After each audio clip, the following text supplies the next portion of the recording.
કોઈ પણ જગ્યાએ ભળી જવું, દૂધમાં સાકર ભળી જાય અને પોતાના જાતને સમર્પિત કરીને એ દૂધની મીઠાશ બની જાય, એ ભળવાનો જે નેચર. પણ પછી બદામ જેવી સ્ત્રી હોય, જે આમ કટકા કરીને નાખો પણ ભળે જ નહીં અને ઉપર તર્યા જ કરે, સ્ત્રી તો સાકર છે, તો ભળી જાય. અને એટલે જ ભગવાને સ્ત્રીઓને એ પ્રકારે ભળી જવાનો સ્વભાવ આપ્યો, કારણ કે એમને આજે નહીં તો કાલે પરણીને બીજા ઘેર જવાનું છે, અને જો એ બીજા ઘરે ભળી ન શકે તો એ સ્ત્રી શાની? ભળે ને સ્ત્રી કહેવાય.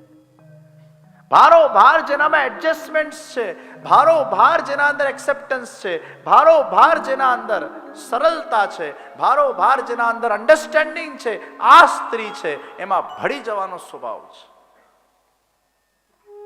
હવે તમારે ચેક કરી લેવાનું ભળી જવાનું કેટલો સ્વભાવ આપણામાં છે કે નથી.